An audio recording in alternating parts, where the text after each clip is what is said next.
समन्ता चक्रवालेषु अत्रा गच्छन्तु देवता सद्धम्मं मुनिराजस्य शृण्वन्तु सग्गमक्कदं धम्मश्रवणकालो अयं बदन्ता धम्मश्रवणकालो अयं बदन्ता धम्मश्रवणकालो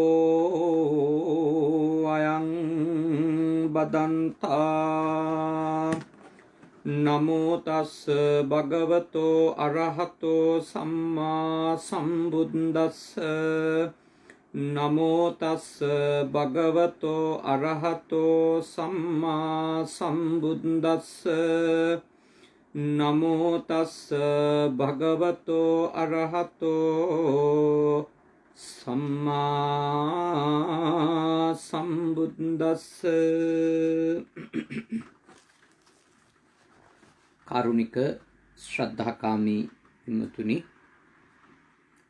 අදත් අපේ පින්වත් පිරිස බුද්ධ පුතුන් මුහුණු පොත සමග එකතු වෙලා සිටින්නේ තථාගත බුදුරජාණන් වහන්සේගේ උතුම් ධර්මය සරලව ඔබගේ ජීවිතයට ප්‍රයෝජනවත් වෙන ආකාරයට ඔබේ ජීවිතය තුළ පුහුණු කරගන්නට අවශ්‍ය තවත් මාර්ගෝපදේශනයකට අවධානය යොමු කරන්නට මේ උතුම් ධර්මානුශාසනාව සිද්ධ කර දෙන ලෙස අපට ආරාධනා කර සිටියේ අධිකාරී පවුලේ දියණියක්, විශේෂයෙන්ම තමන්ගේ ආදරණීය මව්ටපියාට ලංකාවේ ජීවත් වෙන නිදුක් නිරෝගී සුව ප්‍රාර්ථනා කරලා ඒ වගේම තමන්ගේ පවුලේ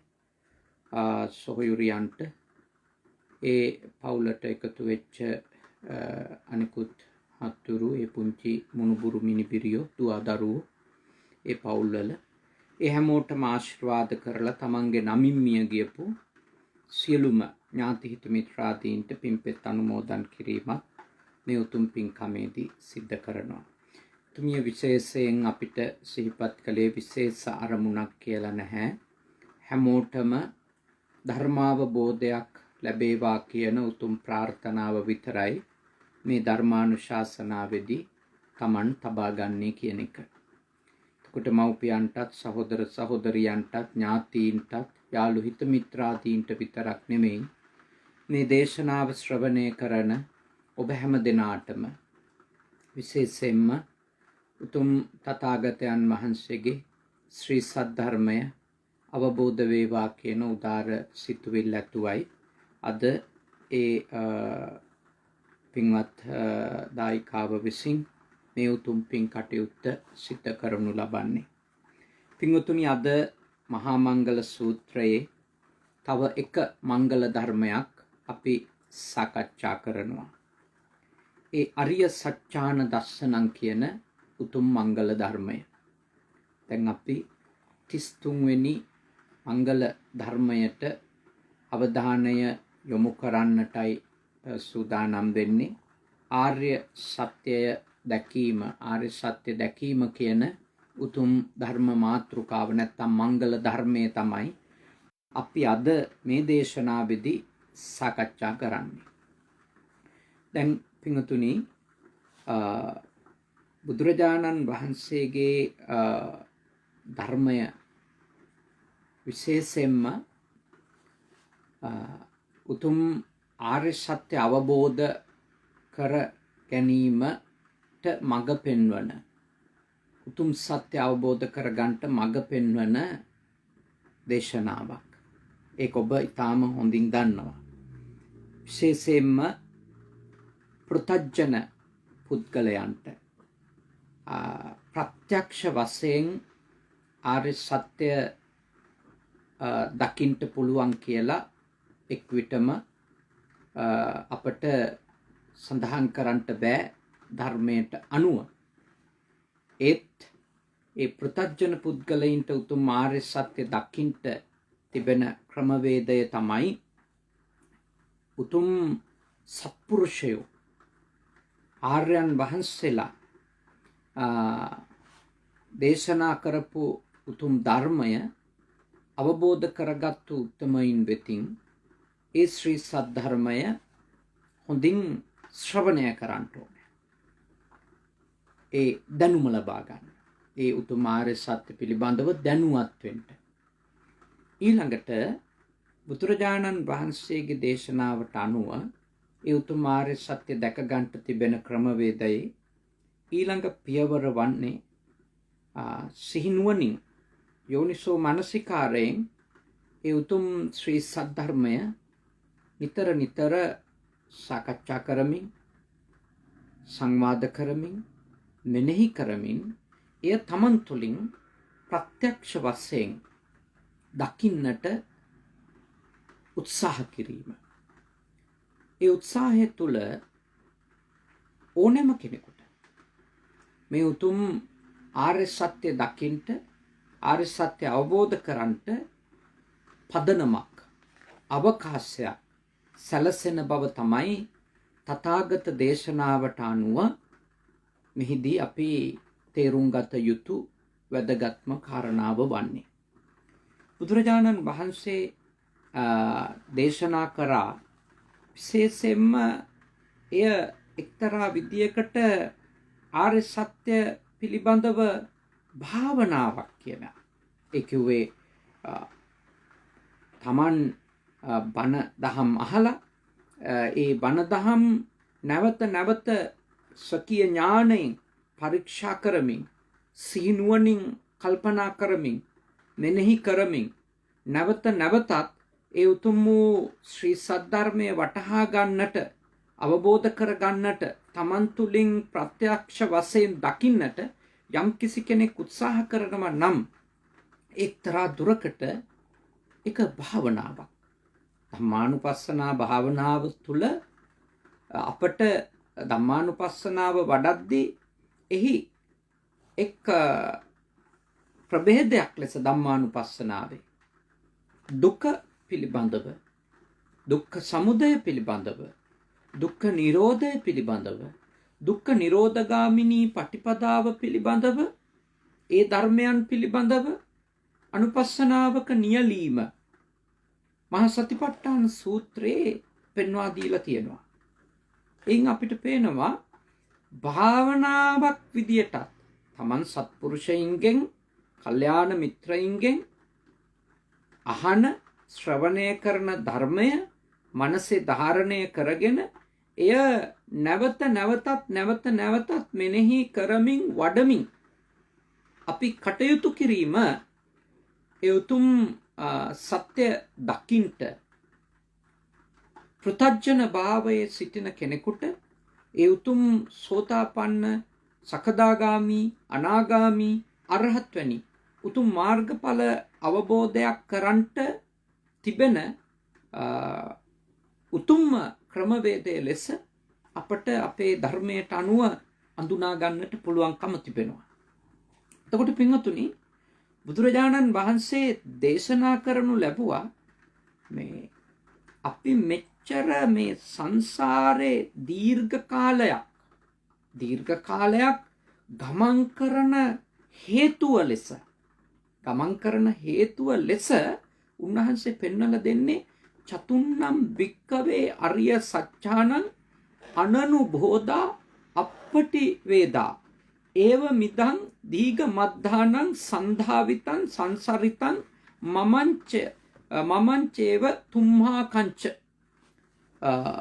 මහණෙනි, උතුම් ආර්ය සත්‍ය හතර නොදැනීම නිසාම, ප්‍රත්‍යක්ෂ කර නොගැනීම නිසාම මමංචේව කිව්වේ මමත්, තුම්හා කංච නුඹලත්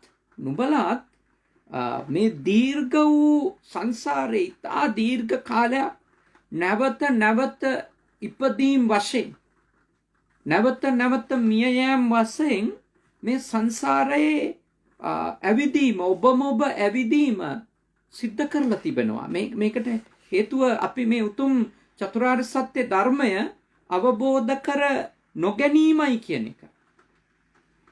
අපේ මේ සසර දීර්ඝ කාලයක් නොනැවති අපි ගමන් කරපු මූලික කාරණාව ලෙස භාග්‍යවතුන් වහන්සේ පෙන්වා දෙන්නේ ඒක.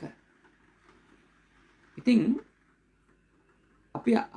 එහෙනම් අපි අවබෝධ කරගන්නටම වෙනවා අපි මේ සසරේ දුක් විඳිනවා නම්, අපි මේ භවයේ මේ සංසාර ගමනේ අපි විඳවනවා නම්, අපි අසහනෙන් ඉන්නවා නම්, අපි තැවිල්ලෙන් ඉන්නවා නම්, අපි දැවිල්ලෙන් ඉන්නවා නම්, ඒකට හේතුව සත්‍ය අවබෝධ නොවීම, නැත්තම් උතුම් චතුරාර්ය සත්‍ය ධර්මය අවබෝධ නොකිරීම නිසායි තවමත් අපි හැම කෙනෙක්ම මේ විදියට මේ සසරේ දීර්ඝ ගමනක පීඩා විඳිමින් ගමන් කරමින් ඉන්නේ කියන එක.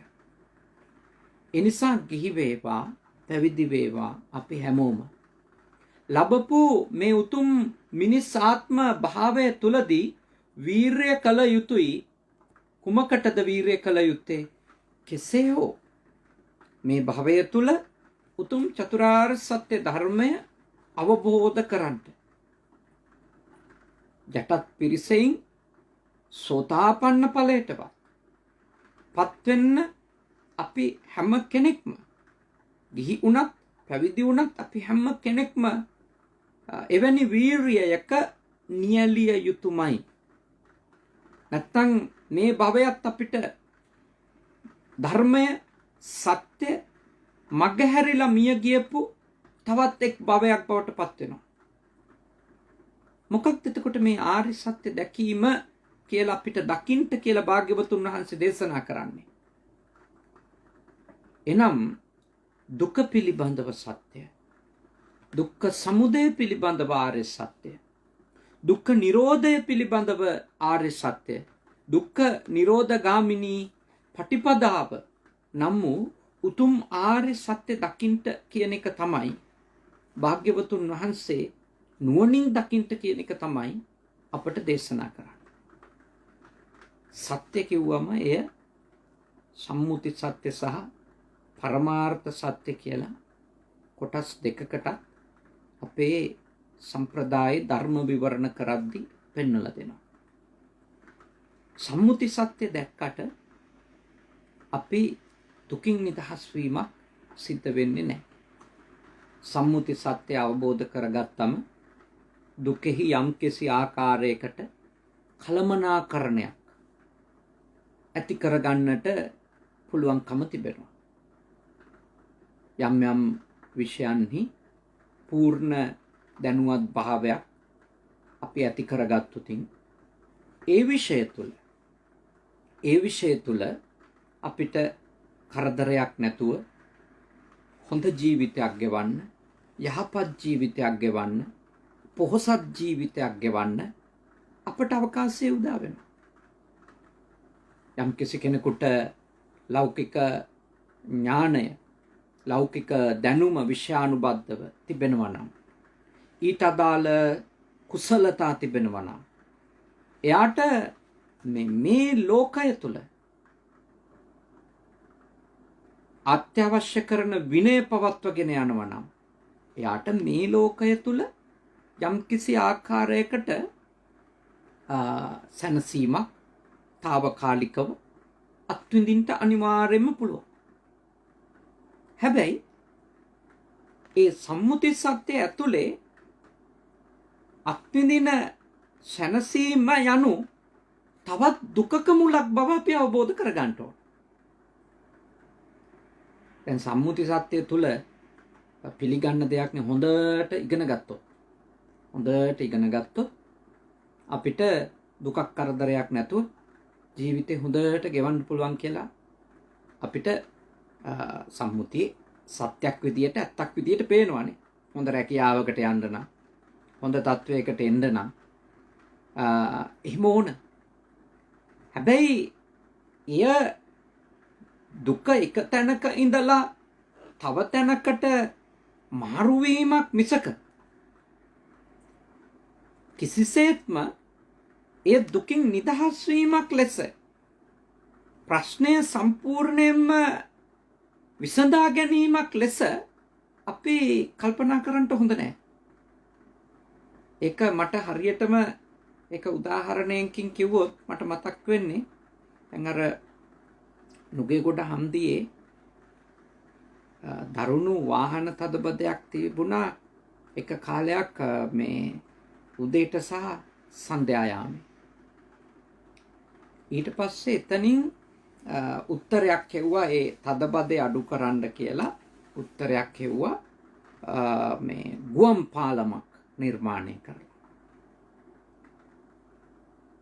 ඉතින් ඒ හොයපු උත්තරේ නිසා ඇත්තටම කිව්වොත් යම්කිසි ආකාරයකට දැන් නුගේගොඩ හන්දියේ වාහන තදබදේ අඩුයි. හැබැයි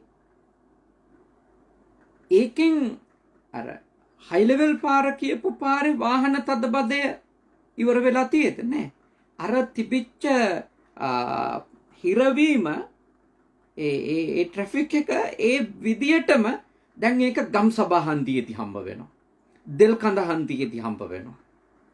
ඒ කියන්නේ එක තැනකදී අපි විඳ දුක තව තැනකට හුවමාරු වෙලා තියෙනවා.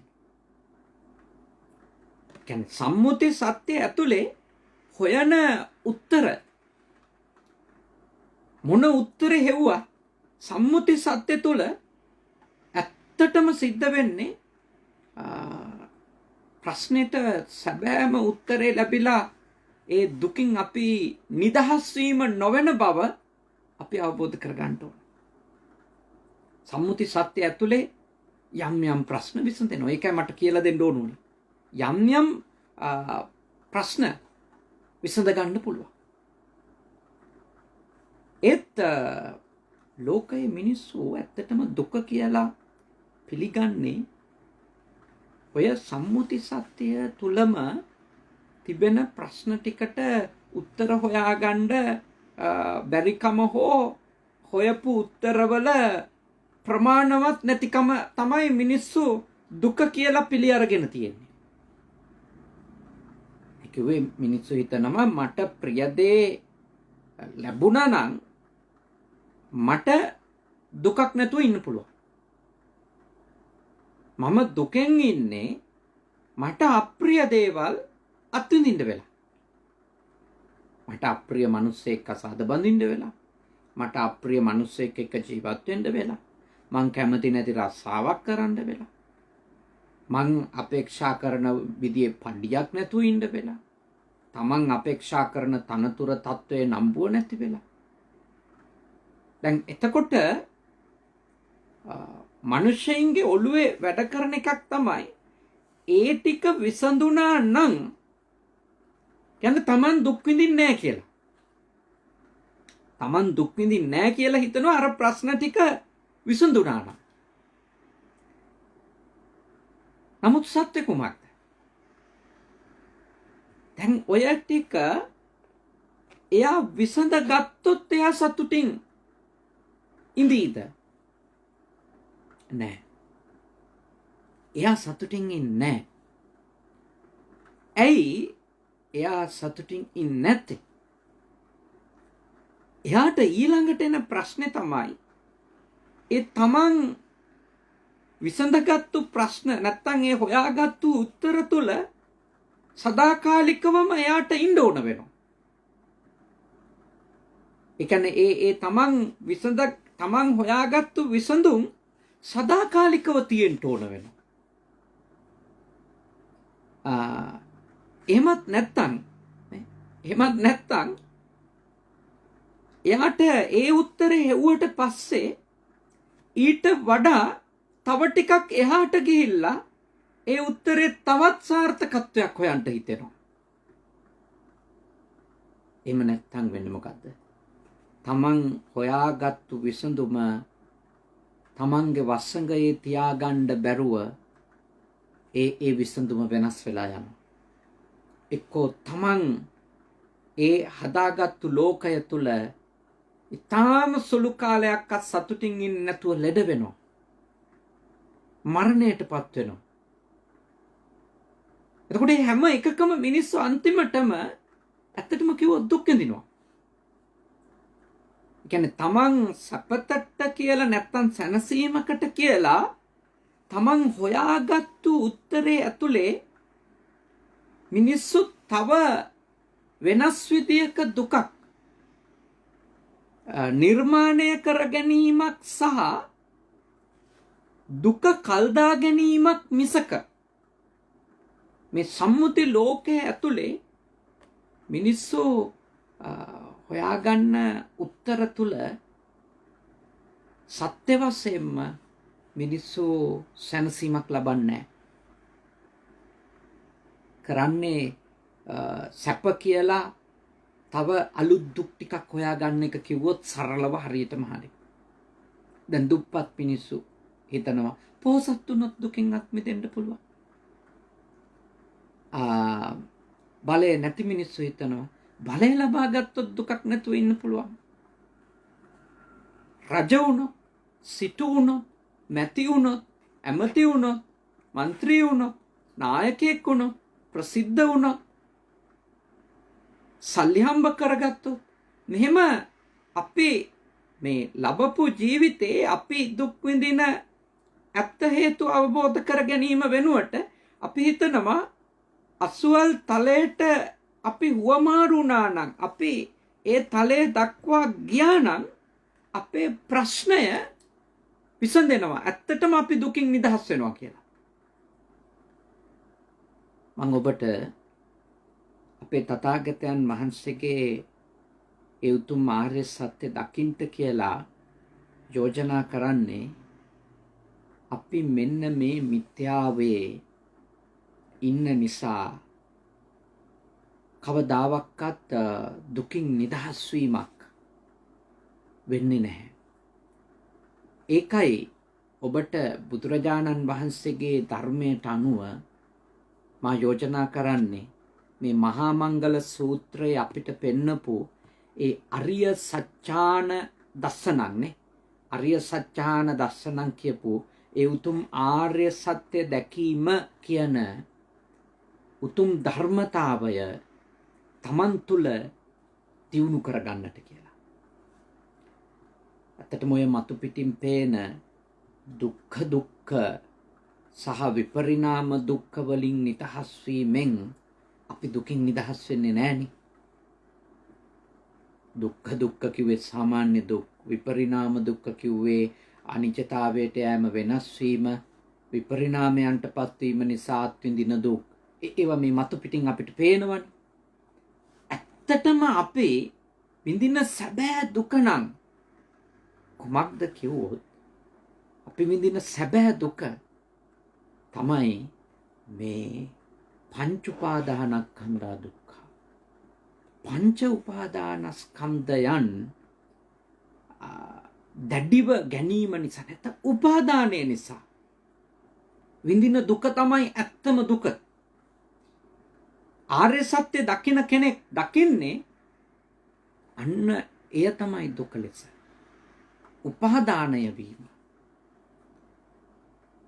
මේ පංචස්කන්ධයට උපාදානය වීම තමයි දුක කියලා භාග්‍යවතුන් වහන්සේ වදාළ විදියට සංකිට්ඨේන පංච උපාදානස්කන්ධා දුක්ඛා කියපු විදියට ඒ පංචස්කන්ධය කෙරෙහි දැඩිව බැඳෙන එක තමයි සැබෑම දුක ලෙස අපි අවබෝධ කරගන්නට ඕන. අපි අඳුනා ගන්නට ඕන සැබෑම දුක ලෙස. ඒ සත්‍ය දකින්නේ නැති තාක්කල් එයින් අපි නිදහස් වෙන්නේ නැහැ. ඒ කියන්නේ පංච උපාදානස්කන්ධයයි දුක කියලා අවබෝධ කරන්නේ නැති තාක්කල් අපි පංච උපාදානස්කන්ධය නම් වූ දුකින් නිදහස් වෙන්නේ නැහැ. අපි අවබෝධ කරන්නේ දුක කියලා ළමයි කීකරු නැති එක නම් අපි ළමයි කීකරු වෙන තරමටනේ හෝ අපි සැනසීමක් ලබන්නේ. නැත්තම් අපි දුකින් නිදහස් වෙන්න කරන්නේ ළමයි කීකරු කර ගැනීම සඳහා වූ ක්‍රියාවන් නියැලෙන එකනේ. මොකද අපි දුක කියලා අඳුනගෙන තියෙන්නේ ඒක නම් අපි හැමදාම දකින්නේ. එතකොට අපිට නිදහස් වෙන්න ඕන මොකකින්ද? ඒ ප්‍රශ්නෙන්නේ. ඒ ප්‍රශ්නේ තමයි එතකොට අපිට නිදහස් වෙන්න ඕන වෙන්නේ. එතකොට අපි හැමදාම දකින්නේ මගේ ප්‍රශ්නේ මේක. මෙයා කියන එක අහන්නේ. මෙයා මං කියන එක අහන්නේ. මෙයා මං කියන දේ කරන්නේ. මෙයා මට කීකරු නෑ. වටේ ඉන්න අය කියන ඒවා අහන්නේ. එතකොට මම දුක කියලා දකින්නේ ඒකනම් මම නිදහස් වෙන්න උත්සාහ කරන්නේ මොකෙන්ද? මොන දුකෙන්ද? මම දුක කියලා දකින එකේ. එතකොට ආර්ය සත්‍ය දකින බුද්ධ ශ්‍රාවකයා තථාගත ශ්‍රාවකයෝ සැබෑවටම දුක කියලා දකින්න පටන් ගන්නව නුවණින්. මොකක්ද? මේ පංචස්කන්ධයට උපාදානය වෙලා ඉන්න එක. පංචස්කන්ධයට දැඩි ලෙස බැඳිලා ඉන්න එක. රූප, වේදනා, සංඥා, සංඛාර, විඥාන කියන මේ පංචස්කන්ධයට උපාදානය වෙලා ඉන්න එක තමයි දුක කියලා උතුම් ආර්ය සත්‍ය දකින අය පළමුවෙන්ම දකින්න පටන් ගන්නවා. සාමාන්‍ය ලෝකයා සම්මුති ලෝකේ ජීවත් වෙන පෘථග්ජන මිනිස්සයා කල්පනා කරන්නේ දුක කියලා. අර මම කියපු මුල් කාරණා. සැමියාගේ ප්‍රශ්න, බිරිඳගේ ප්‍රශ්න, මුදල් ප්‍රශ්න, දේශපාලන ප්‍රශ්න, සමාජ ප්‍රශ්න, ආර්ථික ප්‍රශ්න නේ. ඕවා තමයි දුක කියලා දකින්නේ. ඒ වයින් නිදහස් වෙන්න අරගල කරනවා. සටන් කරනවා. සැබෑ දුක කියලා වැරදි දැක්මක පිහිටපු මිනිස්සු සමහර වෙලාවට දුකින් නිදහස් වෙන්න අනුගමනය කරන ක්‍රියාමාර්ග හරිම මිත්‍යා දෘෂ්ටිකයි. වැරදි ක්‍රියාමාර්ග වලින්මයි. මොකද තමන් දුක කියලා අඳුනාගත්තු එකම මේ වැරදක් වුණාම, වැරදියට අඳුනාගත්තු එකක් වුණාම වෙන දේ තමයි ඒ නිදහස් වෙන්න ගන්න ක්‍රියාමාර්ගත් මිනිස්සු වරදවා ගන්න ක්‍රියාමාර්ග වෙනවා. එහින්දා තථාගතයන් වහන්සේගේ දර්ශනය මුලින්ම හොඳට නුවණින් දකින කෙනෙක් වෙමු අපි. ඒකට අපි කල්යාණ මිත්‍රයින්ගෙන් සද්ධර්මය ශ්‍රවණය කරමු. සත්පුරුෂයින්ගෙන් සද්ධර්මය ශ්‍රවණය කරමු. දුක දුක ලෙසම පෙන්වා දෙන. දුක දුක ලෙසම පෙන්වා දෙන. මේ කියන්නේ සම්මුති ලෝකේ ඔබට ජීවත් වෙන්න එපා කියලාද? නෑ, සම්මුති ලෝකේ වැඩ කරන්න ඕන. දැන් මමත් ඉගෙන ගන්නවා. මම මේ දවස්වල ජපන් භාෂාව ටිකක් ඉගෙන ගන්නවා. මේ සම්මුති ලෝකේ දෙයක්. හැබැයි ජපන් භාෂාව මම ටිකක් ඉගෙන ගත්තා කියලා මම ඉංග්‍රීසි භාෂාව තව ටිකක් ප්‍රගුණ කරගත්තා කියලා මම දුකින් නිදහස් වෙනවා කියන මනස්ගතයෙන් මතක තියාගන්න ඕනේ. අපි නිදහස් වෙන්න ඕන. අපි දුකින් නිදහස් වීමක් වෙන්නේ නැහැ එකෙන්. අපි කවුරුක්වත් දුකින් නිදහස් වෙන්නේ නැහැ. ඒ ප්‍රශ්න ඒවා මේ සම්මුති ලෝකේ කරගන්න ජීවත් වෙනකොට අපිට සංනිවේදනයට අවශ්‍යයි. ඒ පහසුකම් සලසා ගන්න ඕන. ඒ දැනුම එක ලබා ගන්න ඕන. ඒකේ වැරද්දක් නැහැ. ළමයි ඉගෙන ගන්න ඕන. ළමයි ඉගෙන ගන්න ඕන. මිනිස්සු රැකී කරන්න ඕන. මොකද සම්මුති ලෝකේ ජීවත් වෙන්න ඕනනේ. රහත් තුනත් රහතන් වහන්සේත් පිරිනිවන් පානකම් මේ සම්මුති ලෝකය තුල වැඩ කටයුතු කරනවනේ. ආහාර ගන්නවා, නිදා ගන්නවා, ලෙඩ වුණාම බේත් ගන්නවා, කතා කරනවා, සිනාසෙනවා. ඒ හැමදේම සම්මුති ලෝකයේ තුල රහතුන් වහන්සේලා සිද්ධ කරනවානේ. උන්වහන්සේලාගේ සීලය වෙනම කාරණයක්. මේ මං කිව්වේ මේ වැරදි පස්පව් දසා කුසල් කරනව නෙමෙයි. සාමාන්‍ය ලෝකයේ මිනිස්සෙක් ලෙස කරන ක්‍රියාකාරකම් අවබෝධයට පත්වෙච්ච උත්තමයෝ කරනවනේ. තථාගතයන් වහන්සේ සැතපුණානේ. තථාගතයන් වහන්සේ දන් වැළඳුවානේ. තථාගතයන් වහන්සේටත් වතුර පිපාසාව දැනුණා, වතුර බිව්වනේ. තථාගතයන් වහන්සේත් ලෙඩ වුණාම බේත් ටික ගත්තනේ. උන්වහන්සේ මිනිස්සුන්ට තේරෙන එකල පොදු ජන භාෂාවක් වෙච්ච මාගදී භාෂාවෙන්නේ. තථාගතයන් වහන්සේ මිනිස්සුන්ට බණ කිව්වයි. කාලේ පාණ්ඩිත්‍ය භාෂාවකුත් තිබුණා සංස්කෘත කියලා. හැබැයි උන්වහන්සේ ඒයින් බණ කියලා නැහැ. සාමාන්‍ය පොදු ජනයාට තේරෙන භාෂාව වෙච්ච මාගදී භාෂාවෙන් උන්වහන්සේ ධර්මයේ දේශනා කළා තියෙනවා. එතකොට මේ භාෂාව පිළිබඳව උන්වහන්සේගේ තිබිච්ච දැනුමෙන් ඥාණයෙන් උන්වහන්සේ මිනිස්සුන්ට තමන් අවබෝධ කරගත්තු දේවල් කියලා දෙමින් අවුරුදු 45ක ඒ උතුම් බුද්ධ ජීවිතය ගත කරලා තියෙන්නේ. එතකොට සම්මුති ලෝකේ දේවල් උන්වහන්සේ කරලා තියෙනවා. ලෙඩ වෙච්ච අය නාවනවා ගිහිල්ලා. පූතිගත තිස්සාම්තුරු තමන්ගේ අතින් අතුල්ල නෑවුවා කියලා තියෙනවා. අමුසෝනේ දාලා ගියපු සෝපාක එක්කරන් එනවා. සෝනට ගිහිල්ලා. ඒ සම්මුති ලෝකේ දේවල් ඒ උතුම් බුද්ධ තත්වයට පත්වෙච්ච උත්තමයා සිද්ධ කරමින් වැඩ ඉන්නවා. ඒ නිසා මම ඔබට යෝජනා කරන්නේ ඔබ මේ ධර්ම මාර්ගයේ පුහුණු වෙනවාය කියන එකෙන් නැත්නම් සත්‍ය අවබෝධ කරනවාය කියන එකෙන් අදහස් වෙන්නේ මේ සියල්ල නවතා දැමීමක් නෙමෙයි. සියල්ල නවතා දැමීමක් නෙමෙයි. ඔබ අනිත්‍යදී අනිත්‍ය ලෙස නුවණින් දකින කෙනෙක් වෙන්න ඕන. නුවණින් දකින කෙනෙක් වෙන්න ඕන.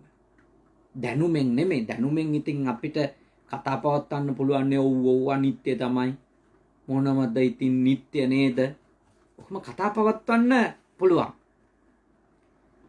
හැබැයි නුවණින් ඒ අනිත්‍ය බව සංස්කාරයන් පවතින ඒ වෙනස් වෙන සුළු බව ඒවට ඇලුනොත් පවතින දුක්සහගත බව ඒ කිසිම දෙයක් මම කරලා මගේ කරගෙන මගේ වසඟයෙහි තියාගන්න නොහැකි බව අප අවබෝධ කරගත යුතුයි. ඒ ඥාන දර්ශනය අප තුල දියුණු කරගන්නකොට අපි දුකින් නිදහස් වීම සිදු වෙනවා.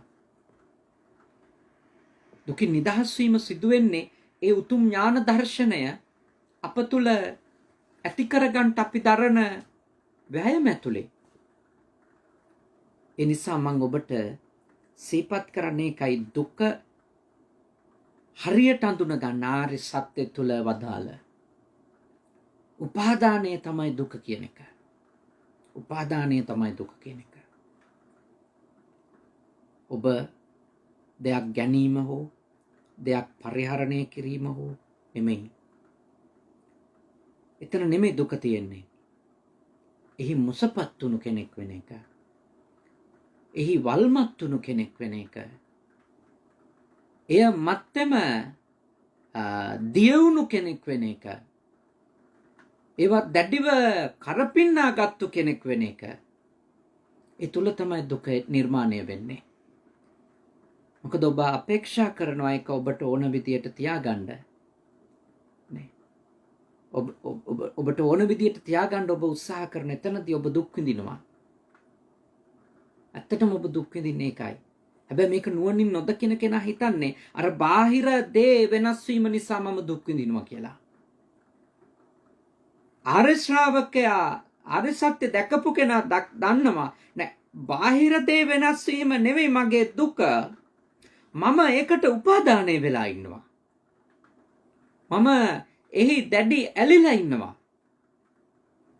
එතනයි මම මේ විඳවන්නේ කියලා. එතනයි මම පීඩාවටපත් වෙන්නේ කියලා. එතනයි මම මෙච්චර අසහනෙන් ඉන්නේ කියලා. ආර්ය සත්‍ය දකින්න කෙනා දකින්නවා. අඳුන ගන්නවා.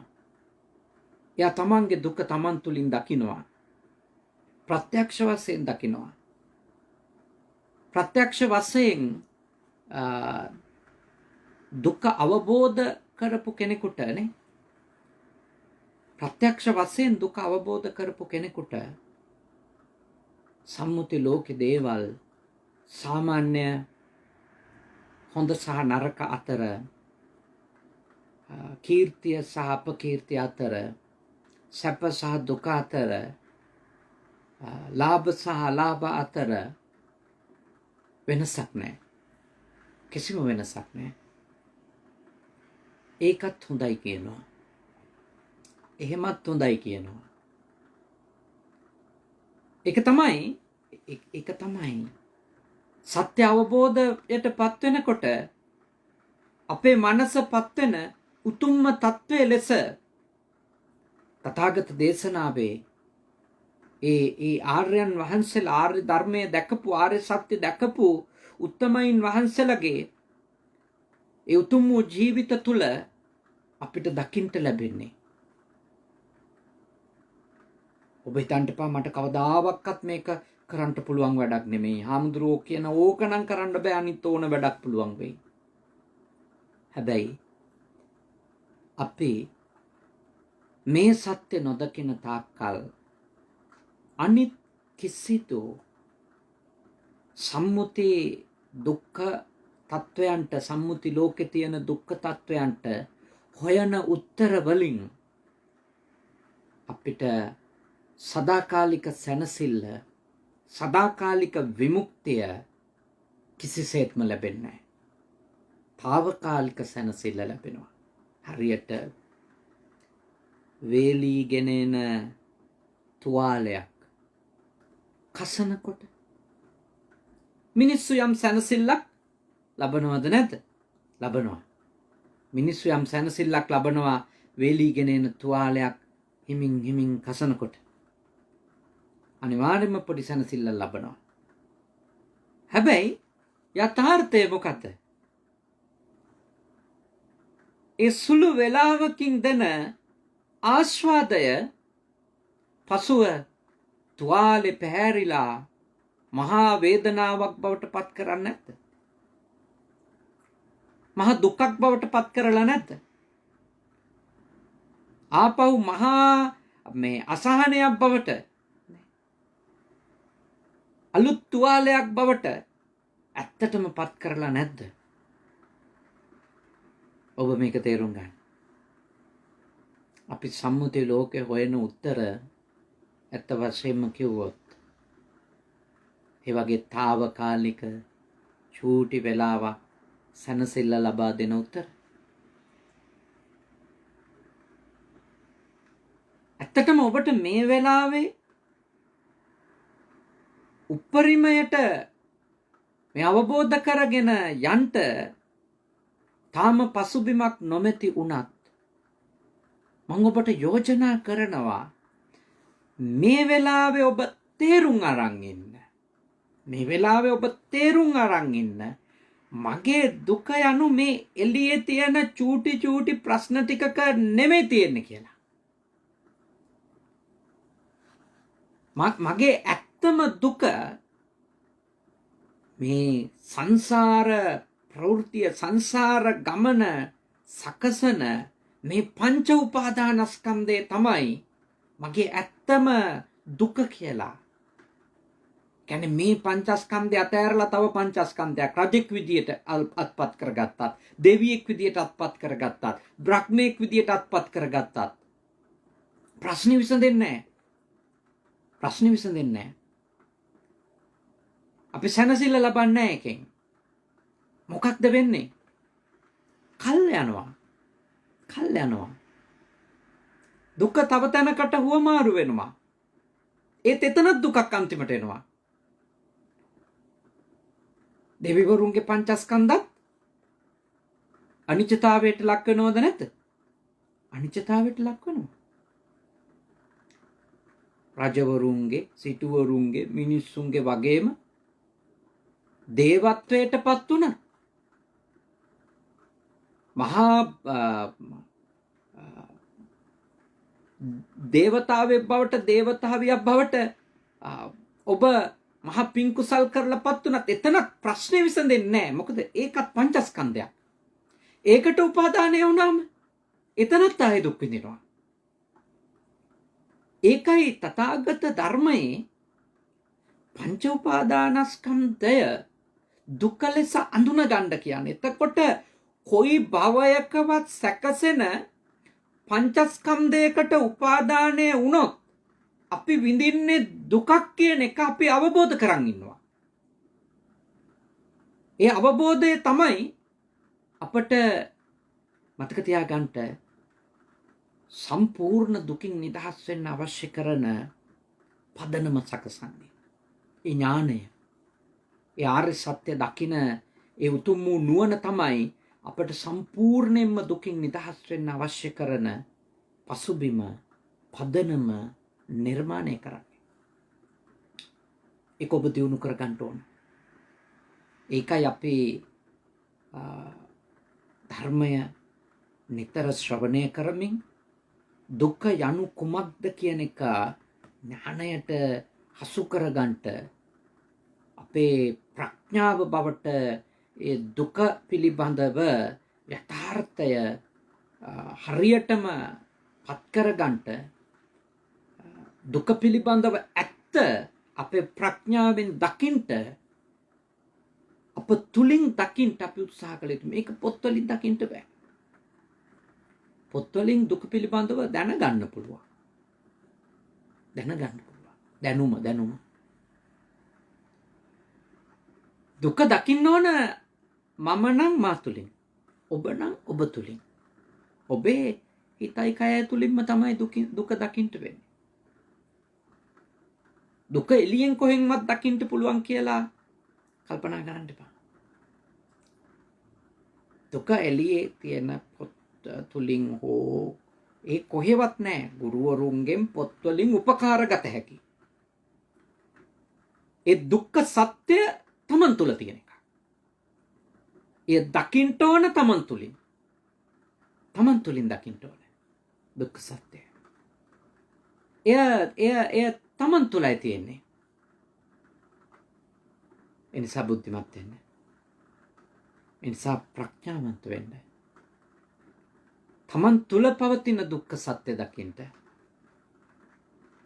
ආර්ය සත්‍ය දැක්ක වෙන්නේ පොත්වල හෝ එළියේ කොහේ හරි හෝ තියෙන බැනර් පෝස්ටර් වල තියෙන දුක්ඛ සත්‍ය දැකීමෙන් නෙමෙයි. තමන් තුල. ඊළඟට ආර්ය සත්‍ය දකින්න තැනැත්තා ඒ දුකට හේතුව ලෙස උපාදානය පටන් ගන්න තෘෂ්ණාවෙන්නේ. තණ්හා පච්චය උපාදානං කියලා ධර්මයේ පෙන්වා දෙන්නේ තෘෂ්ණාවෙන්නේ. එය මූලයේ ලෙස දකින්න. මේ මගේ ප්‍රශ්නෙට හේතුව තෘෂ්ණාව. මම මේ උපාදානය වුණේ තෘෂ්ණාව නිසා කියලා. දකින්න පටන් ගන්න. ඇයි මං උපාදාන වුණේ? ඇයි මම රූපෙට ඇලුනේ? ඇයි මම රූපෙට බැඳුනේ? ඇයි මම වේදනාවට, සංඥාවලට, සංස්කාරවලට මම ඇයි බැඳුනේ? අන්න ඒක නුවණින් බලනකොට පේනවා මගේ ඇතුලේ හටගත්තු තණ්හාව තමයි මේකට හේතුව. තණ්හාව. මට තණ්හාවක් ඇති වුණා. ආශාවක් ඇති වුණා. ලෝලත්වයක් ඇති වුණා. කැමැත්තක් ඇති වුණා. ඒ ඇතිවෙච්ච කැමැත්ත, ලෝලත්වය, තණ්හාව ඒක ඊට පස්සේ දැඩි බැඳීමක් බවට පත් වුණා. හේතුව හොයනකොට හමු වෙන්නේ කුමක්ද? තෘෂ්ණාව. පංච උපාදානස්කන්ධ දුකෙහි හේතුවන් කිසිවක් නෙමෙයි. තෘෂ්ණාව. පංචකාමයන් මිදින්න තියෙන තෘෂ්ණාව, කාම තණ්හා, ඊළඟට භව තණ්හා, විභව තණ්හා, නැවත භවවල උපත ලබන්න. නැත්තම් මට ආයේ කිසිම භාවයක් ඕන නැහැ. මෙතනින් මේක ඉවරයි. එහෙම තෘෂ්ණාවල් ශාශ්වත උච්ඡේද විදියට හදාගන්න දෘෂ්ටිවලට තෘෂ්ණාවල්. කාමයට තෘෂ්ණාව වගේම අපිට දෘෂ්ටිවලට තෘෂ්ණාවල් තියෙනවා. එතකොට අන්න ඒ තෘෂ්ණාව තමයි අපි දුක් විඳින ඇත්ත හේතුව. අපේ ඇතුලේ තියෙන ඇත්තම දුක් විඳින හේතුව ලෙස ඔබ අවබෝධ කරගත යුත්තේ අන් කිසිවක් නෙවෙයි තෘෂ්ණාව. ඒකනේ භාග්‍යවතුන් වහන්සේ බුද්ධත්වයට පත් වුණාට පස්සේ ඒ උන්වහන්සේගේ ප්‍රථම උදානයේදී අනේක ಜಾති සංසාරං සන්දහා විස්සං අනිබ්බිසං ගහකාරකං ගවේ සන්තෝ දුක්ඛා ජාති පුනප්පුනං ගහකාරක දිට්ඨෝසි පුනගේහං නඛාසි සබ්බාතේ පාසුකා බග්ගා ගහකූටං විසංකිතං විසංඛාරගතං චිත්තං තණ්හානං කය මජ්ජගා. උන්වහන්සේගේ ප්‍රථම උදාහරණය ඔබට මතකයිනේ. එහි උන්වහන්සේ තෘෂ්ණාව තමයි මේ සසර නැමැති ගෘහය හදන වඩුව ලෙස නැත්තම් ප්‍රධාන හේතුව ලෙස දකින්නේ. ඉතින් මම දකින්නකම් මගේ තෘෂ්ණාව තමයි මගේ ප්‍රශ්න හේතුව කියලා. මගේ දුකේ හේතුව කියලා. ඔබ දකින්නකම් ඔබේ තෘෂ්ණාව තමයි ඔබ දුක් විඳින හේතුව කියලා.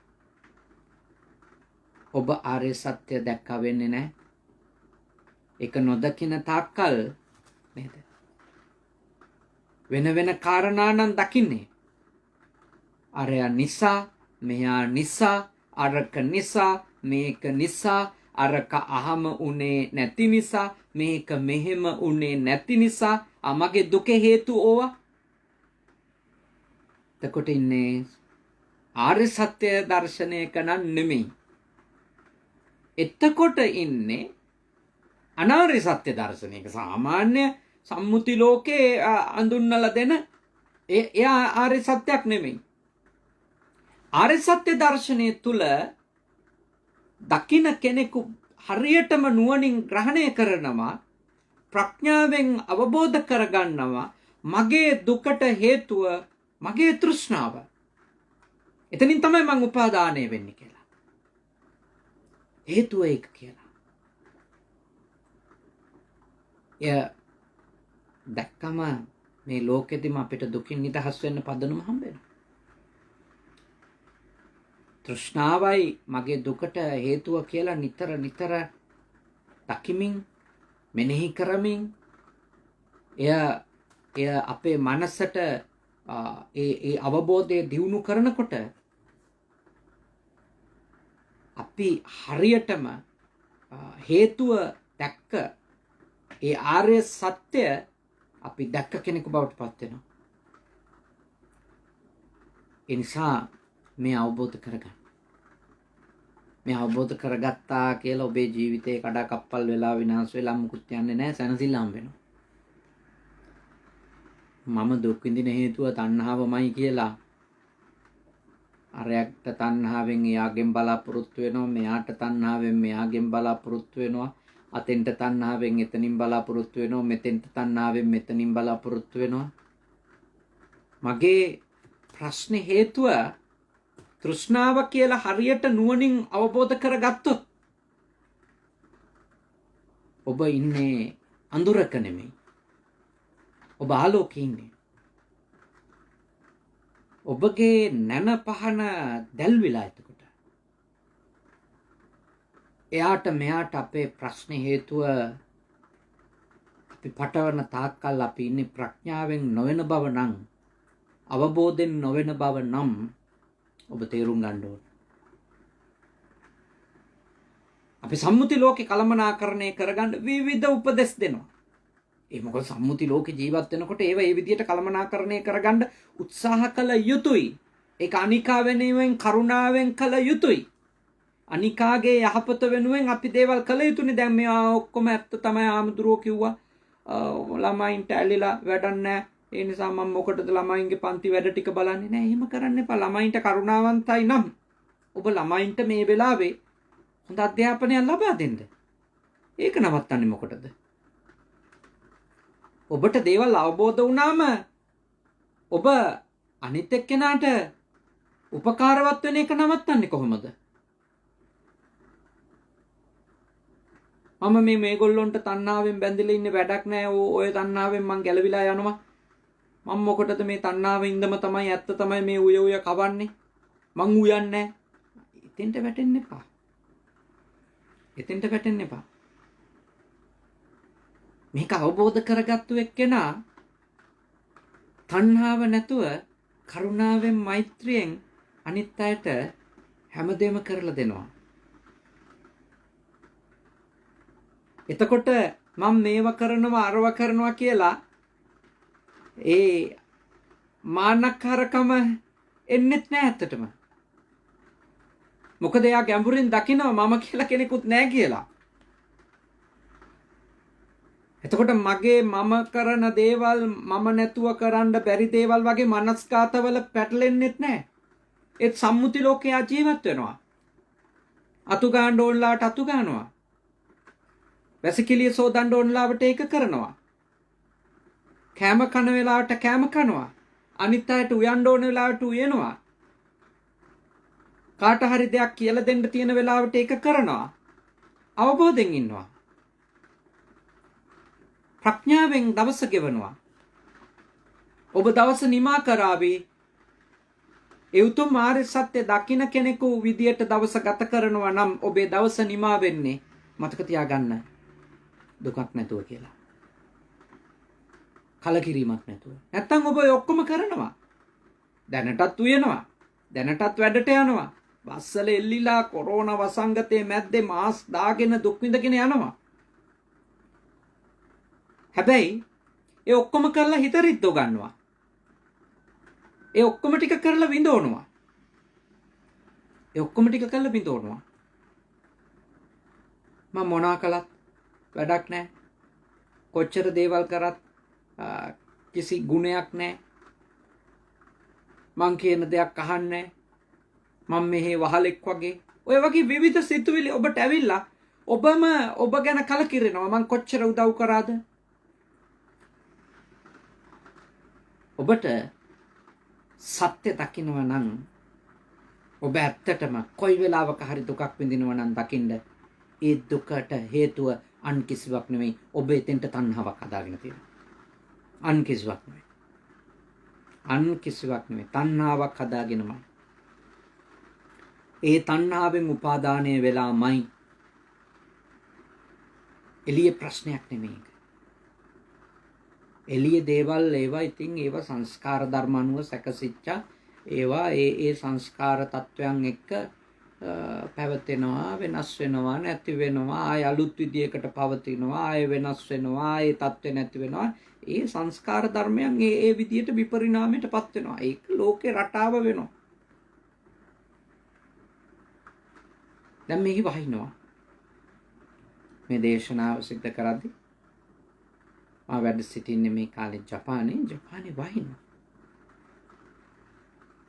අද වැස්සේ නැති වුණා නම් හොඳයි කියලා මගේ මනස ඇලුනා නම් අද එළිය ටිකක් ඇවිදලා එන්න තිබුණා වැස්සේ නැත්තම් අනේ අද පෑවුවොත් හොඳයි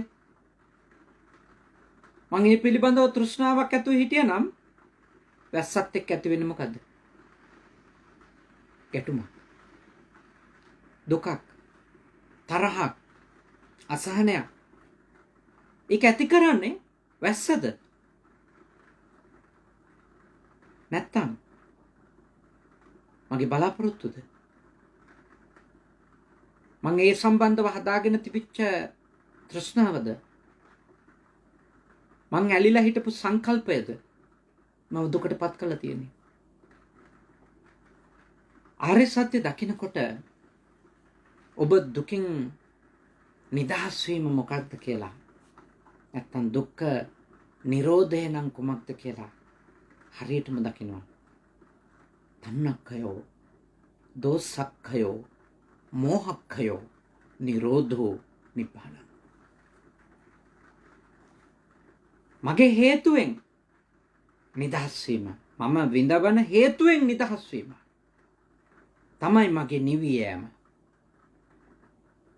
මගේ නිවී යෑම මං දුක් විඳින හේතුවෙන් නිදහස් වීම මං විඳවන හේතුවෙන් නිදහස් වීම පුද්ගලයන්ගෙන් හෝ දේවල් වලින් නිදහස් වීම නෙමෙයි මම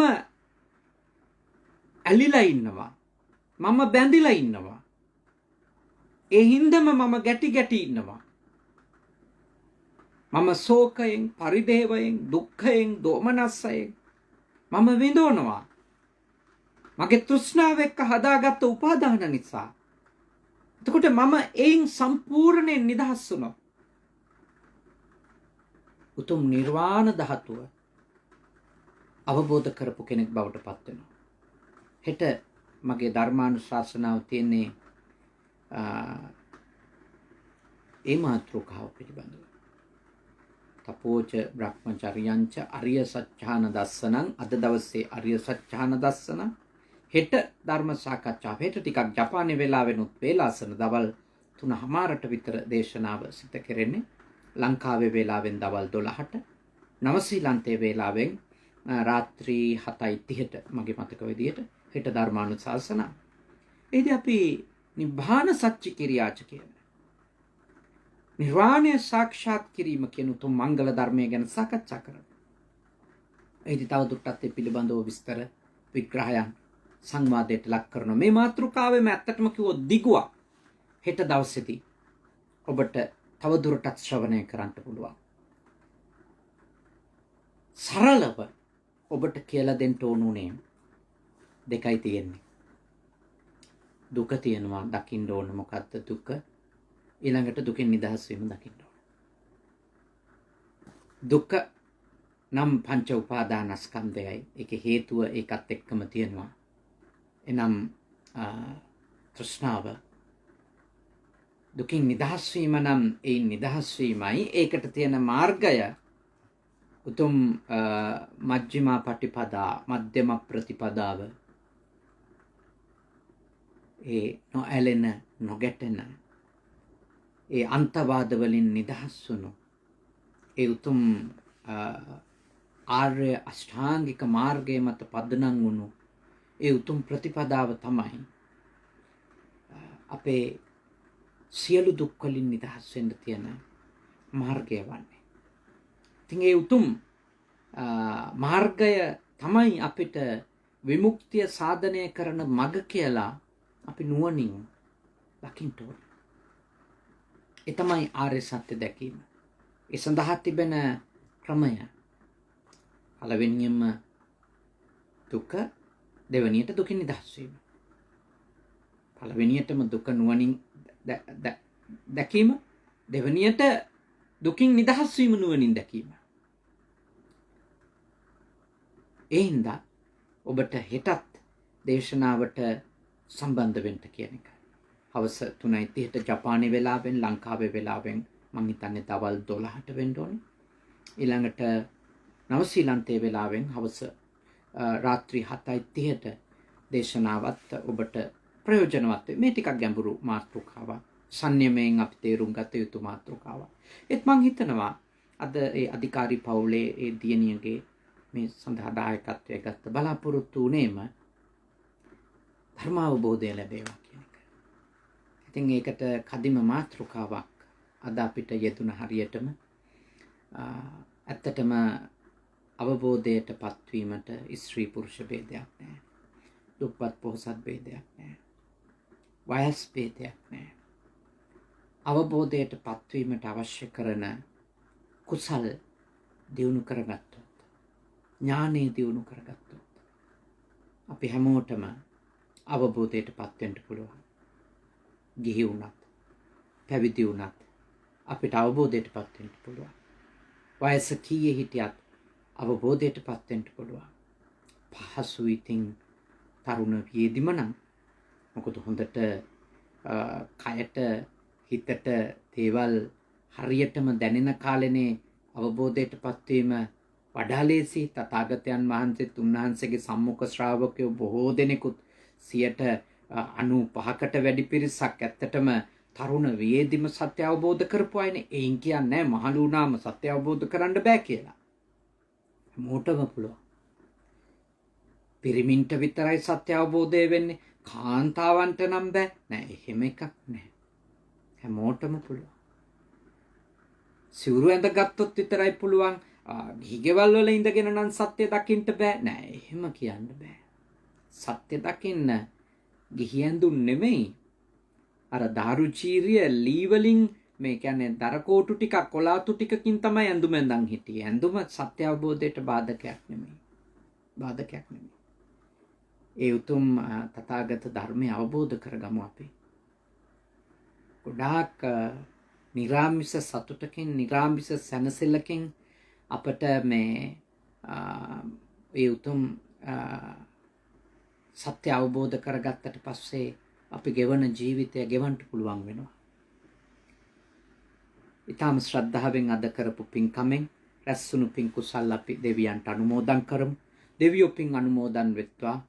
ඒ අධිකාරී පවුලේ ඒ දියණියා ඒ ආරාධනාව කරපු එතුමිය රැකී ආරක්ෂා කටයුතු වල නියැලී සිටිනවා. එතුමියට කරදරයක් බාධකයක් නැතුව ඒ රැකී ආරක්ෂා කටයුතු කරගන්නට ලැබුවා වූ මේ අලුත් වර්ෂයේ අවකාශය උදා වේවා. සුජීවත්ව සිටින මව්දෙමව්පියන්ටත් සහෝදර සහෝදරියන්ටත් යහළු මිත්‍රාදීන්ට වගේම මේ බණ අහපු හැමෝටම ලෝකවාසීන්ටත් මේ භයානක වසංගතයෙන් කරදරයක් බාධකයක් නොවේවා. සියලු දෙනාටම දෙවියන්ගේ ආශිර්වාදයෙන් නිදුක් බව නිරෝගී බව සුවපත් බව උදා වේවා. තුම් දෙවිවරුද නිවන් දකිත්වා. සාදු සාදු සාදු. ඒ වගේම අපේ නමින් මිය පරලෝක ගියපු සියලුම ඥාති හිත මිත්‍රාදීන්ටත් මේ පින් පෙත්වත් වේවා. එතුමිය නමින් මිය ගිය සියලුම ඥාතීන්ටත් මේ පින්වත් වේවා. උතුම් අමා මහ නිර්වාණ ධර්මය අපේ ඥාති මිත්‍රාදීන් ඉක්මන් භවයකදී උදා කරත්වා. සාදු සාදු සාදු. මේ ශ්‍රවණය කරපු ධර්ම දේශනාව සත්‍ය ආර්ය සත්‍ය දැකීම පිණිසම ඒ ආර්ය සත්‍ය දකින්නට මඟ පෙන්වන සත්පුරුෂ ඇසුර, කල්යාණ මිත්‍ර ඇසුර මේ භවයේ පුරාම සසර ගමනෙත් ලැබීම පිණිස උපකාරයක් වේවා. ඉක්මන් භවයකදී උතුම් චතුරාර්ය සත්‍ය අවබෝධ කරගෙන නිවනින් සැනසෙන්න මේ පින් කුසල් අපිට පාරමිතා වේවා. සාදු සාදු සාදු. ආකාශට්ටා ච බුම්මට්ටා දේවා නාග මහිත්‍තිකා පුඤ්ඤන්තං අනුමෝදිත්වා චිරන් රක්칸තු ශාසනං. ආකාශට්ටා ච බුම්මට්ටා දේවා නාග මහිත්‍තිකා පුඤ්ඤන්තං අනුමෝදිත්වා චිරන් රක්칸තු දේශනම්. ආකාශට්ටා ච බුම්මට්ටා දේවා නාග මහිත්‍තිකා පුඤ්ඤන්තං අනුමෝදිත්වා චිරං රක්칸තු මම් පරන්ති.